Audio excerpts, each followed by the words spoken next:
Hello and welcome to Hardcast. Join us for another gritty adventure where the bad guy wins. I'm Humphrey Erm. And I'm Christian Claus. Lifeline. Give me Imperium Volume 3, Divine Imperative.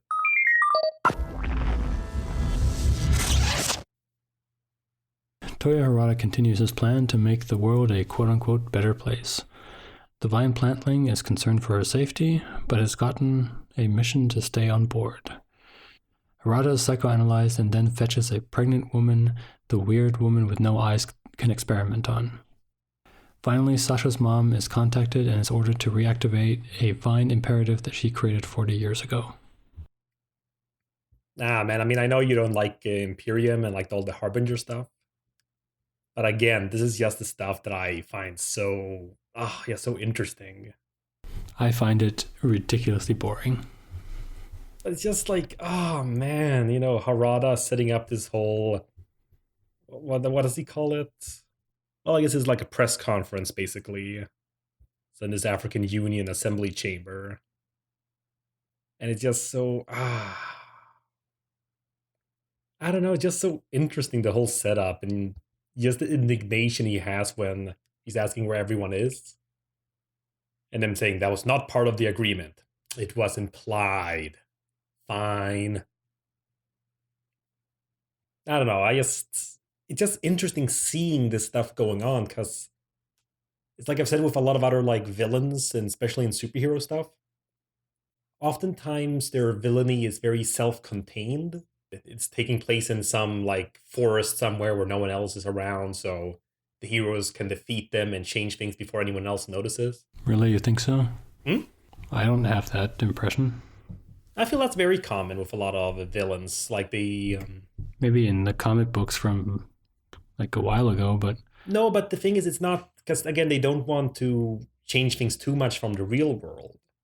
But here, to have him truly be upsetting, like, a political powers, and... I love it. I love the concept.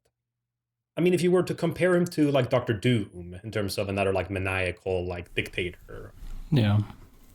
He has his made-up country of Latveria, where, he can just go to whenever, he's not trying to take over the world.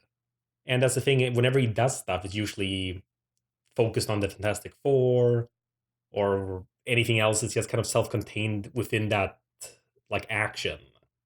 And he's defeated and he buggers off. But here's like, damn, son, and he's never getting stopped.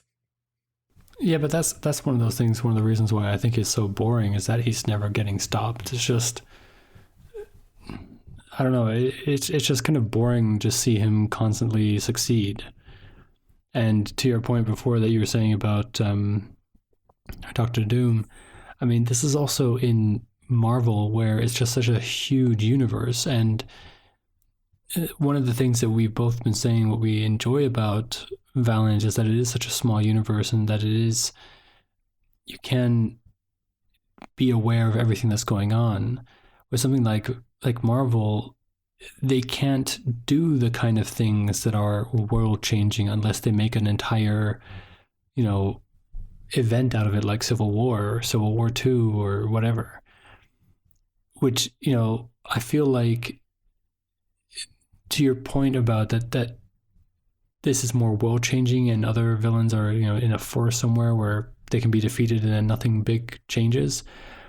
Yeah, that's how you have to do it with DC and Marvel, because you can't even begin to calculate or begin to start setting rules of what people want to do. And then this one writer wants to do something really huge, but then the other writers can't do that because that would then change too much for their universe. And then they would have to split off into other universes again.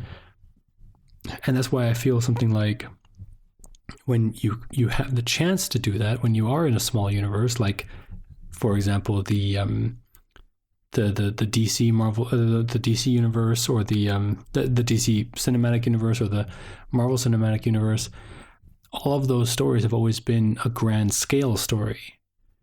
It's always, even in smaller stories, like in the Marvel universe, smaller stories then do have an effect on the world as a whole. I mean, even take even Black Panther, which we just both recently watched. Really good, by the way, guys. Go see it. they also, the whole thing at the end, I mean, I guess this is a spoiler, when they open up the borders to the world, that has repercussions, and that's probably why, as we see in the trailers for Infinity War, they are in Wakanda for some reason. And I'm assuming because some people are like, oh shit, there's a country that's like full of this amazing metal, let's go attack it. And that's just why I think it depends on the scale. And so something like Valiant, where everything is very small, you can have Harada do these things. And I'm pretty sure that if given the chance, if having the scope necessary, Marvel and DC would jump at making these kind of world-changing decisions. But I don't think they can because, they can't coordinate that between all their authors and artists. Yeah, no, I think you're right, and we discussed it before as well. So, and again, that's what I like about the Valiant and in particular Imperium. But again, that's just we've discussed it before. We don't have to go into why I like it and why you don't. But it's little things like this, for example, as well as here in issue 9, when Harada brings over that pregnant woman to Angela. Yeah. It's like, wow. I mean, I don't know. I'm not going to say it's morally gray because it's not. But the fact that even in this process, he decides to like mind wipe her so she doesn't feel any pain of it all. Like a certain sense of mercy despite the evilness of what he's doing. And I don't know, just like the previous volume was called, Collecting Monsters. It's like, oh man, all these awful, awful people. It's so, oh, I love it. I don't see a single thing to love. Well, again, I don't think it's a good thing, but it's just so interesting. I don't know. I was just bored reading it. It's just kind of like, like I said before with Harada, it's just like, everything's going to work out for him. It's like if I mean, obviously I was about to say, like, it's like if we saw into the future and saw that he was still alive, and it's like, well, we already did that. But I don't know, it just feels so, he's so strong that it's just boring at this point. Like all the political stuff, it's not as interesting to me because it's basically an AU. It's an alternate universe that the writer has created, and I mean, I like alternate history because the idea of it is you start at a point that people recognize, you completely make something weird in the middle, and then you end at a point that we recognize. And then there always has to be like some sort of reason, like, oh, but now it's all a conspiracy theory and all that kind of stuff, and that's fine. But what I don't enjoy about this kind of stuff, like this hyper political story, is just that who cares? Like a lot of the stuff that they were talking about, just all the political stuff they were talking about, like Harada's saying in this press conference there, it's just no one cares. Like all all I need to know is that you're killing people. I don't care. Like and then again, like he has an entire army shooting at him and he just creates a bubble and then explodes them. There's no conflict here. It's just so that's why I'm just so annoyed at this volume, is or just this story, this whole Imperium stuff. It's just because it's always the same thing. It's people trying to beat Harada and failing. So unless you just want to come here and just, jack yourself off to Harada being awesome, I don't see any benefit of this kind of comic, because it's just like, hey, look, Harada's amazing, yay. And I can't believe I'm saying this, but I wish Peter Stanchik would be back. Because he is the actual like nemesis to him. Well, because at least there you have some sort of conflict, some sort of interesting, like, oh, who's going to beat the other one now in mind thinking. Little L light going on. Yeah, but it's just, at least that's a little bit interesting because both of them are in danger, No, I see what you mean. Yeah. And again, we've discussed this before in that sense, but I don't know, just for me, as I've said, it's this like more meta sense. Like it's not within within the story. I agree, but for me, it's simply in terms of like comparing it to all other kinds of like narratives and shows and comics and whatnot. Again, it's very rare to see it go as far as this. Like usually we'll have like yes some kind of like a special episode that showcases either a parallel universe where the bad guys won, or like or a what if or a dream, or like we've seen a lot of experiments with that stuff, but it's always done with that safety net of, well, it doesn't count. Yeah. And I think it's not so much that the stories in of themselves here are necessarily interesting or super entertaining. What it means, I think, is what I like the fact that this is going to continue for up till the next volume. And from there on, I'm actually not sure what is supposed to happen. I haven't kept track. I just really hope that Peter comes back and just destroys everything. Like that it's just finally over with. And that Harada can go back into his hole or something like that. I don't know. All the Harbinger characters have been erased from the Valiant universe. It's a new like retcon. Well, I guess it's not really too much to. I mean, there's a lot of things to discuss, but it's all yes, it's very packed. I gotta say, like this whole volume, like a lot of little things happening and a lot of different scenes and characters. Yeah, which also kind of made it extra confusing to me when I was just like trying to get through it, and just so many things happening, so many small stories, and it's just like, oh, come on, I don't need to know about this. Like there's literally like one page where Harada talks to that psychoanalyst girl, the Yeah. psychologist, and it's just like, I don't need to know that. There's no part of that that I need to know. Is that just a page filler or something, or is this an extra part of just this political talk that doesn't matter in the slightest to me? Mm. Like, again, I really think that a lot of this stuff is just like, oh, look at her, how cool Harada is, and he's so smart, and he thought everything through, and he's the best, and no one's ever going to beat him. And it's like, yeah, I know, I get it. We've seen this like 20 times already. I don't know. Harada's boring. Oh well. He would be really scary if he really existed, but in the comic, he's just boring. As a fictional character, I want him to suffer. Well, I'm sure something will happen at some point. Yeah, but then again, it's only a temporary thing. It's not like a as shitty as I mean, as much as I don't like it, he needs a kryptonite.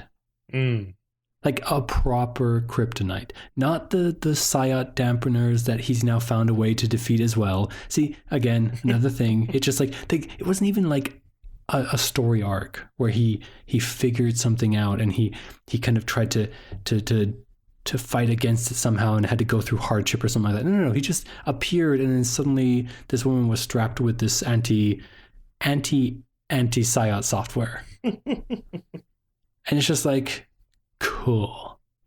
Like, well, then they'll what's called Project Rising Spirits will invent some anti Psyot software. But then he's just gonna get an anti software that is gonna, and then it's just gonna go back and forth. But eventually, one of them will slip up with the the amount of antis.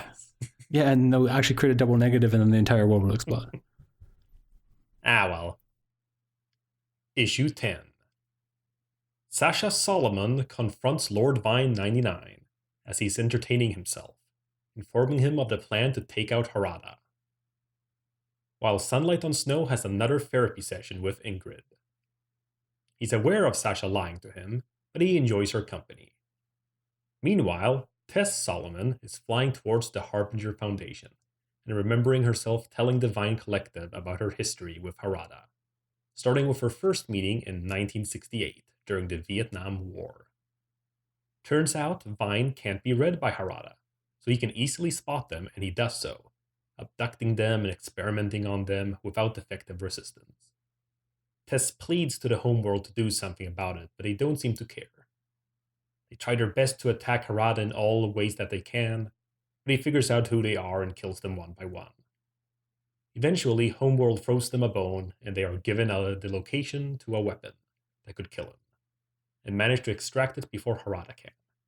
Turns out, it's the seed that will grow into Lord Vine 99.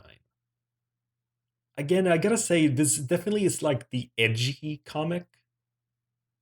I mean, what's called LV99 is just such an edge lord. Oh, it's LV99. I thought it was just level 99. No, no, no, Lord Vine 99. Oh, I thought it was level 99. Okay. Yeah, I mean, I kept thinking that too when I read it, but I'm proper. No, I mean, Hmm. just that whole thing there, them bringing him a cow and was that A your bull. dinner? For dinner? No, for boredom. It's like, oh god, that's like I can just see that in a movie, just to show how edgy a character is, Hmm. and I love him. Yeah. I think I never left the '90s. What does that have to do with the 90s? Well, the whole dark age of comics. So that was like the Oh. whole, the edgy comics then. Like everything was bloody and everything was violent and guns and all that. Oh, okay. So, but I don't know. It's fun. I mean, you like the what's it called? You always liked like period piece stuff. What did you think of like the flashbacks? I mean, just because something, just because something's in the past doesn't immediately make it a good thing to me. I mean, literally, they had like what 3 or 4 pages in the past. Well, yeah, okay, it's a little bit more. 11, 12, Yeah, yeah, 13. yeah. Okay, I get it. Yeah, shut up. Yeah, I actually thought you weren't that far off, but then I counted and like, oh wait, it's like the Well, because like last half. properly, because I mean that's the thing. Like, I mean, it's I don't know. I mean, I wouldn't really call this a period piece. Would you? Would you call something that happened in the? I mean, I don't know. At what point can you call something a period piece? I don't know. I mean, I was called a few weeks ago. I watched The Big Short, which Yeah. sort of should be a period piece. It's taking place in a specific time frame, like done in the future, like with hindsight. Like it's not a period piece if you're doing it immediately, or like you're doing it like as it's happening. Yeah, but a lot of people always thought like a period piece would be something from like the 1800s, early 1900s, something like that. I don't know. I don't think it really should have what would you call it? Like a cutoff really, besides like the immediate, like during the year, for example, you're making something. Well, then, would if I made a movie about that was set in 2015, would that be a period piece? It would be by definition for me. I would wonder why. Like I probably wouldn't call it that, like It had to flaunting be it, before. but I It would had to be before categorize the it. invention of the iPhone 7. Because if the iPhone 7 is in the story, then the whole story would unravel. No, again, it depends on the whole what kind of story it is, I think. I think Yeah. the important thing with a period piece, well, then again, actually, that doesn't. I think the important piece with a period piece, which I realize as I'm saying this now isn't true here, is like the historical accuracy of it, which Right. with a Japanese man running about, reading people's minds in the Vietnam War, not quite accurate. But I don't know. I mean, what should it be like a 20-year, difference between the present? I don't know. Doesn't matter. Either way, it's not interesting enough. Anything before we were born is a period piece because we don't know about it ourselves. Okay then. So like the '80s, period piece. '90s, nope, that's the present. But I gotta say, this is another thing that I just find so enjoyable about this. And again, it has the flaws you mentioned with Harada being too powerful. But I just like the idea of an alien invasion being thwarted by one guy and having them be scared of him. Like, I don't know, like you remember Mars Attacks, right? Yeah. Like imagine that kind of scenario there, where rather than they have the upper hand all the time, there's like this one guy who's just like, oh god, it's him again. I don't know, I find that very entertaining. Like the big bad invaders. I mean, again, they're not, as we can see, they're more human than he is in some ways. Yeah. But I just love the idea that the aliens are afraid of this guy. And again, it's it makes sense. He's powerful, but I love it. And yes, the whole way how he then experiments on that guy. And I mean, that's such a sad sight. Experiments on this guy's brain, and then Mm. he's in the Vine Collective as it's happening. And it's like, oh god, that's awful. So I also sorry for taking like talking all the time, but I guess I have more to say than you do. Yeah, well, I don't really have much to say because it's just So, but I love the yeah. idea like how they try to combat him, like when they have like the four different divisions. I mean, again, the actual assault on him, that makes sense. Though it doesn't work, of course. I love the fact it's both through like the media and like economics and stuff like that they're trying to take him Mm-hmm. down. Because it makes sense if they're all working together, as these, changelings, all in like positions of power around the world. It's just like, yeah, that's smart. Like, I honestly like the non-combat methods better. Though, of course, he can easily figure out who you are then and kill you. Yep, because Harada is a piece of shit, Yeah, but and he's he's way my too piece of OP. shit. He's way too OP, and it's just boring. Like, Please nerf. yeah, I really don't care about anything that they throw at Harada because I know that he's just going to be able to deflect it. It's like he's not even breaking a sweat when he's doing all this stuff. And I know this is supposed to show that he's like, all powerful and almighty and all that kind of stuff, but it's just boring. It's boring if he can't, like, I don't know. I mean, I remember there was this time when you were saying that when One Punch Man came out, that apparently people were saying that that's how you're supposed to write a Superman story. Because again, the problem that a lot of people have with Superman is just that he's so overpowerful and no one can beat him. Hmm? And I mean, I watched One Punch Man, and I've just realized that like a lot of the times the reason why you wanted to watch it wasn't necessarily because of the fighting, because I mean, yeah, the fighting was over pretty quickly, but it was the humor of the show. So I mean, I didn't quite understand what you were always mentioning about like, oh, this is how you're supposed to write Superman. It's like, what, you're supposed to make it a comedy show and or a comedy comic, and then have him just beat everyone real quickly. But that's what I mean is like you can't have an overpowered man or overpowered character without adding something to it. And mostly you give him a weakness, something that can be exploited and that he has to overcome. But in the example of like One Punch Man, you just make it funny like that. So you're coming for the comedy. You're not there for the fight scenes and stuff like that. You're just like you're there because it's a funny show and you enjoy being with those characters, which is not the case here, by the way. So right now I'm just seeing a guy who has literally no weakness, and don't even start talking to me about like, oh, he has to sleep once every month for 24 hours. No, that's not a weakness. I mean, especially because it seems like he's totally in control with all that shit. Stop it. No, no, absolutely. Again, it's not that I disagree with you. It's just like a lot of the things we've been discussing with Valiant Comics. I just like it that way for this scenario in particular. Well, you're wrong. But I have to ask though, if we were to take like the plot that we have of Imperium, but simply switch the perspective. So like maybe this is instead like the actual like the hardcore like comic. So we're seeing it from like Pride Rising Spirit trying to defeat him or do things. Would that feel better then? Because then you have then Harada is this big force to fight rather than the character to follow, so to speak. No, because then we're following a bunch of losers.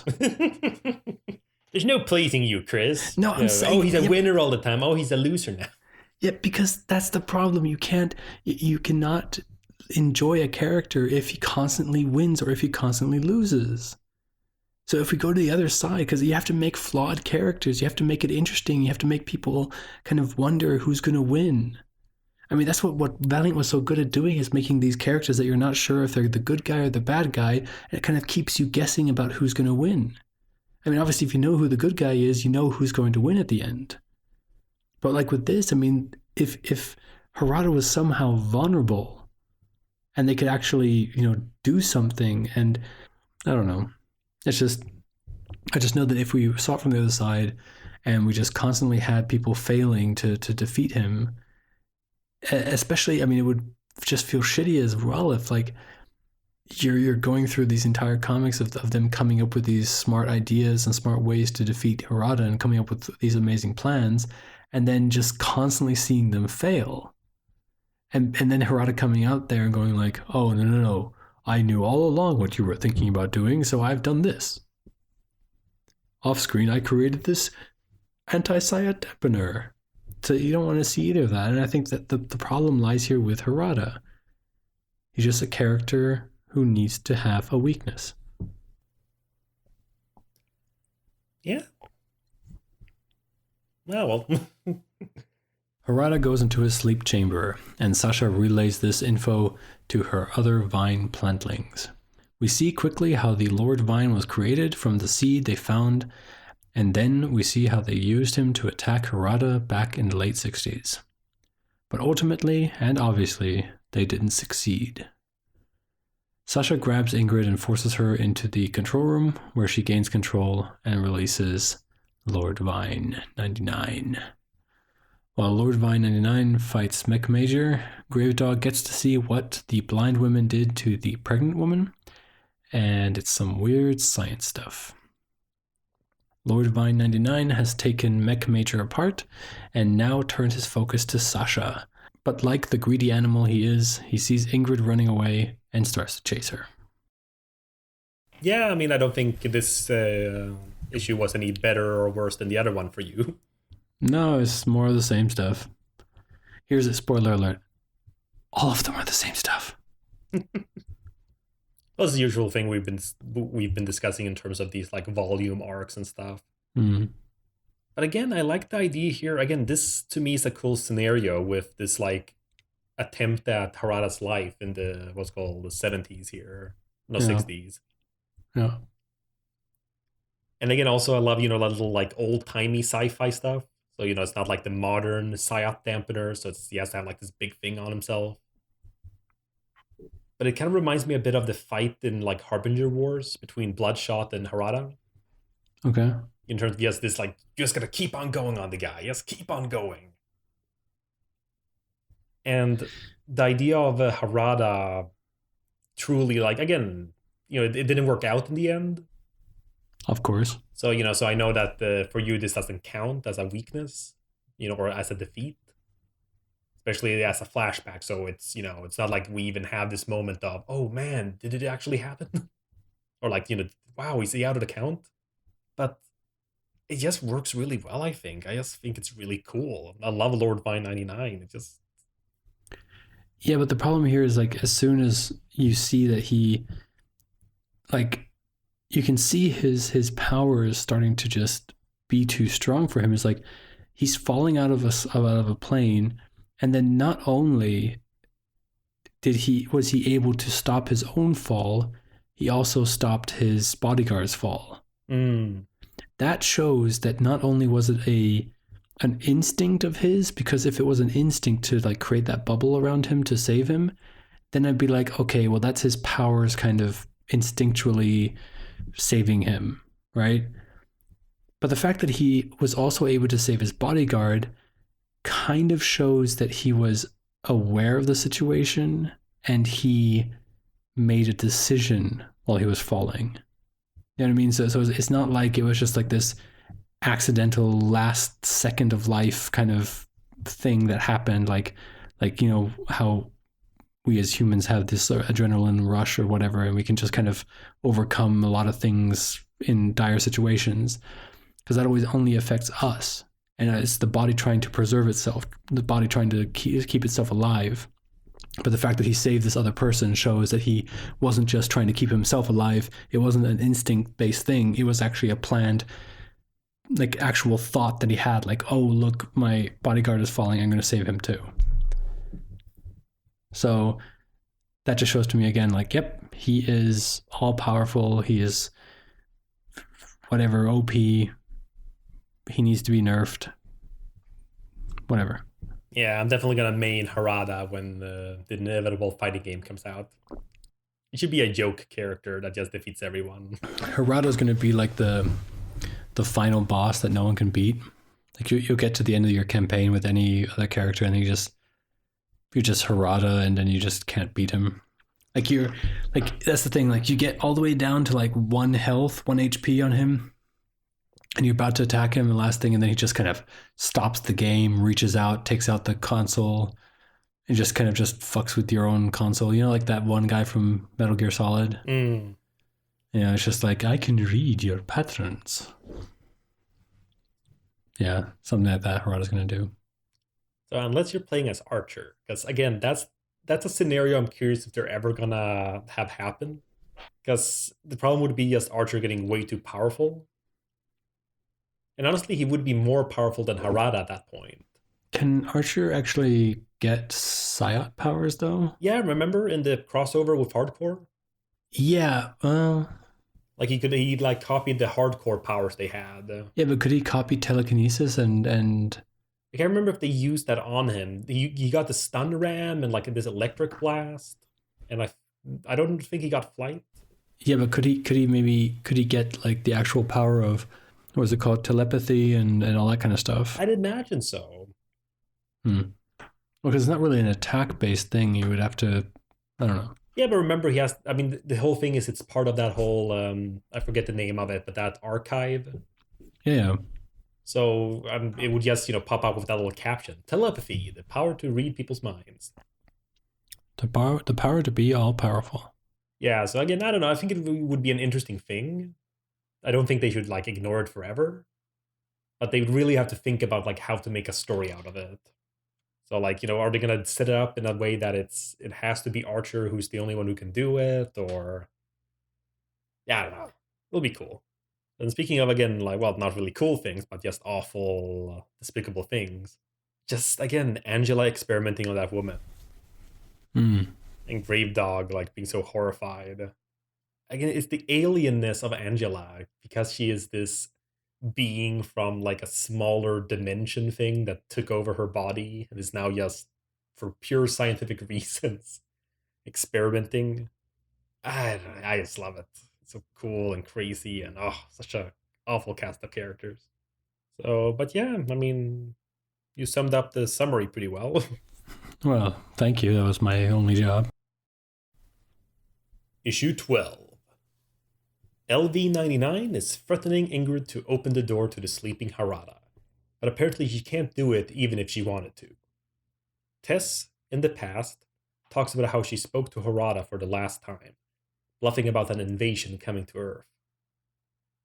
Nonetheless, the memory of LV-99 is too strong and they both agree to a truce.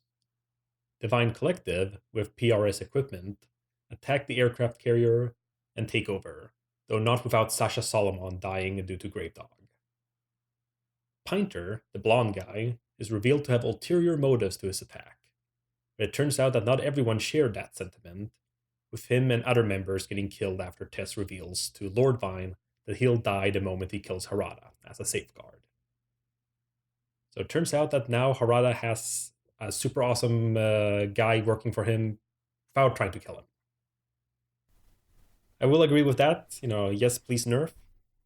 You have a whole concept here of having a guy who's, he has a guy under his control that can and wants to kill him, but he's, has safeguards.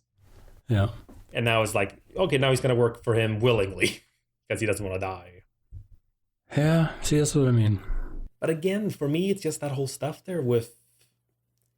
I guess it's kind of amusing considering how I wasn't a fan of The Last Jedi.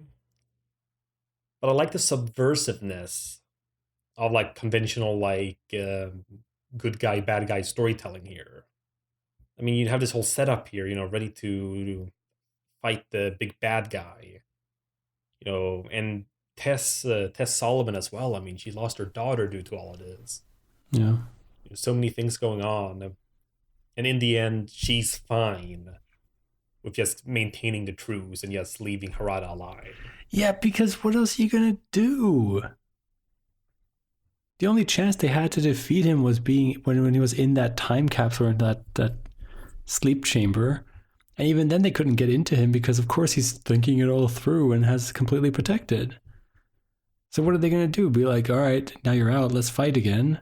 Because they're going to all die. The only thing that they can do is have a truce and hope to God that he actually somehow, keeps it. Which obviously he's not going to. Yeah, I don't know. I just like it. I mean, if someone was like pointing a gun at you, would you also be like, hey, dude, let's truce maybe? I mean, or would you be all like, oh, come on, let's fight. Try to shoot me. Why don't you shoot me? Shoot me, man. No, you'd be like, dude, come on, we can talk about this. So, yeah, no, but I don't know. I just like the stuff here. I mean, You're especially when wrong. Grave Dog kills Sasha as well. You're wrong. It all So sucks. I just like the whole thing there because again, I mean, it's gonna happen again anyways in this comic and others.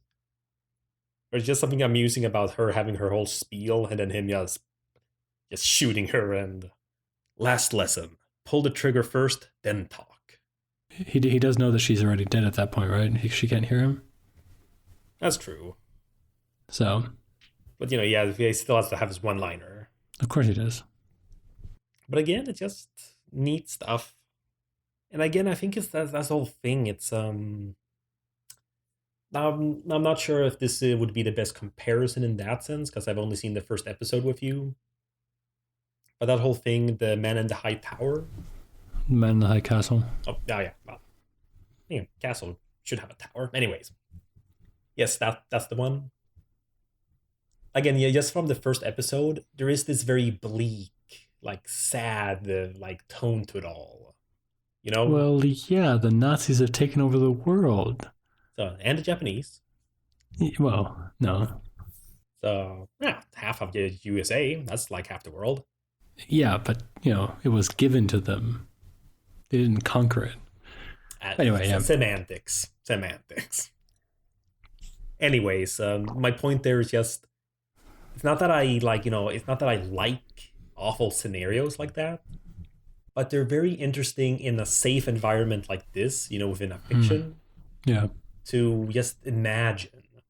It's like again, you haven't seen Logan yet, but I love the whole scenario there and the fact that it's not fixed. Like it's not a whole big movie about, hey, let's try to fix this whole world problem right now. Or like, let's travel back in time and make things right. It's like, nope, this is the world. Make your do with it. Right. Because that's how life is, how history is. I mean, good lord, looking back at history and all the civilizations and people who have just been, I mean, obviously not entirely wiped since we do know of them. But imagine the ones who we really don't know about because they were truly wiped out. Like there's not even a mention of them. That's how badly it went. And time just goes on. And that's what I find so interesting with this whole series. Because with the original Harbinger series, with Peter and the Renegades and stuff, it was a simple setup. Like, okay, we got the kind of ragtag, group of misfits trying to fight the power. And then every adventure would be some way of trying to fight Harada, and then he tried to stop them.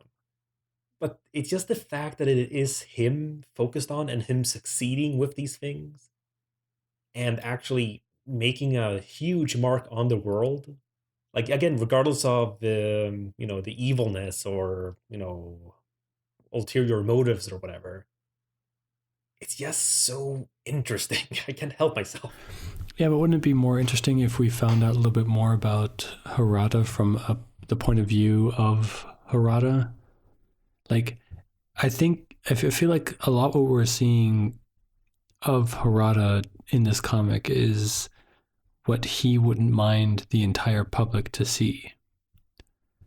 How interesting would it be is if in a twist of dramatic irony, we find out what his true weakness is. Say he mentions it to himself. Say he has some sort of, he reveals something that we then can see as his weakness. And how much more interesting would it be if in the final scene, by chance, the attacking the vine plantlings are so close to accidentally hitting him with his weakness, but then for whatever reason don't. How much more interesting would that be? I mean, think about the dramatic irony there. It's like, we know that he has this weakness. Say say Tess is holding the one weapon that could kill Harada once and for all, and she has it pointed at him, and she doesn't know that this could kill him if she just pulls that trigger. And then, as a decision, as a diplomatic decision, she decides to offer a truce instead. And then all of us behind the screen or the book will be shouting at her to just pull the trigger and it would all be over. But she doesn't realize it. And then how interesting would it be in the next volume when she finds out what the weakness is and then she realizes she had him in his crosshairs.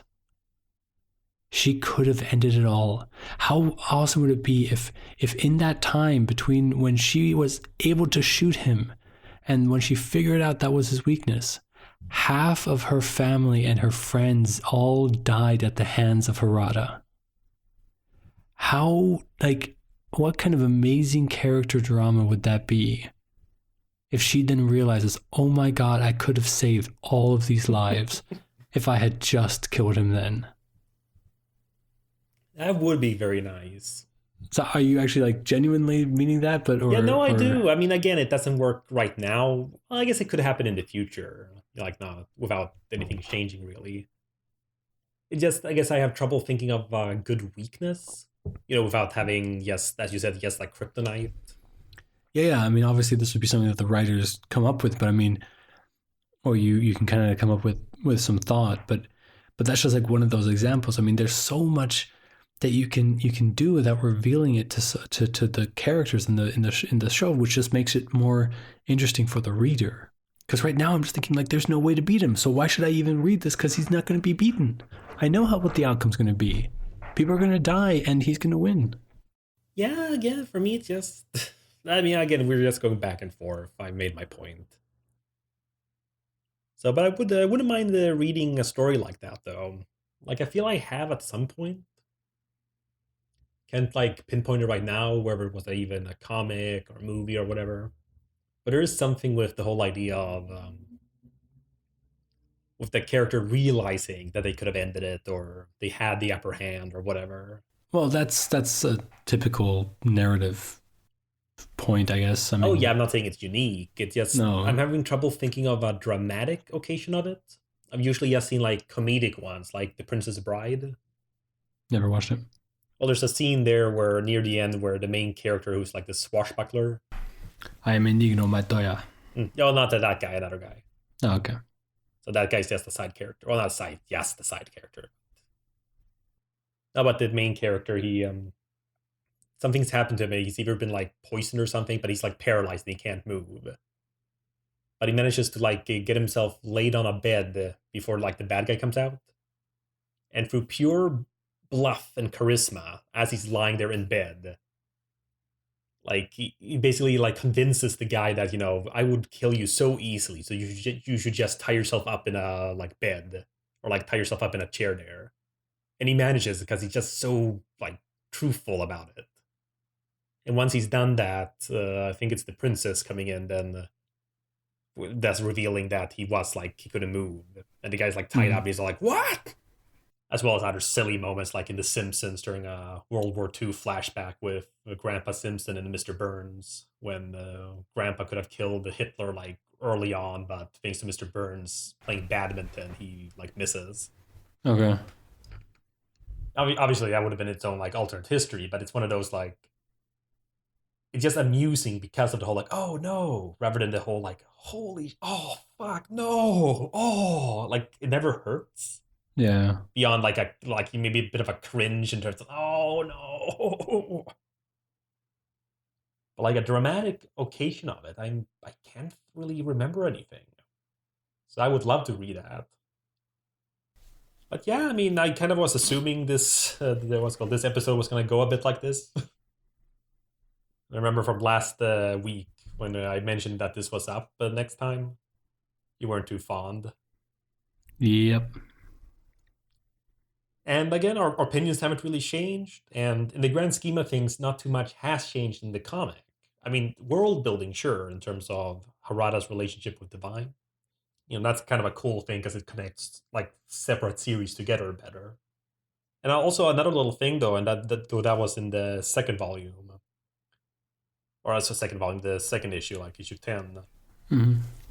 So I like this kind of stuff because it's not so much that it's retconning or changing another writer's how would you call it, like another writer's intentions, but the idea that Project Rising Spirit's like technology department about the anti-psyop stuff, that was helmed by Undercover Vine. I like little things like that because it doesn't interfere then with the original Bloodshot writer, like what he was ever intending or doing. And it makes sense within the universe because we have to assume, the plantlings are everywhere. Yeah. It's just kind of a cool idea that their knowledge and their insistence, probably on all levels, managed to push these projects through. I don't know, just kind of, just a neat little world building thing or world addendum thing, like world adding. I don't know. World building. Yeah, but yes, building makes it feel like it's more of like placing on top rather than like adding to something that's already been placed, so to speak. Like if you're building a wall, then it's like the world building is like each brick you're putting on top. Mm-hmm. But it felt more like you're putting some more cement at the bottom just to make it a little bit more reinforced. I don't know. I guess world building is fine. But yeah. So, but go watch Black Panther, guys. It's awesome. It's all right. It's the second coming of Christ. Yeah, I think I just overhyped myself for it. So yeah, I was trying to kind of I was avoiding as much as I could, but it was hard because there was just a lot of discussion about it. And I gotta say, like, how should we say, like, both sides, so to speak, in terms of people hyping the movie and people downplaying it. It's like it's just a really good movie.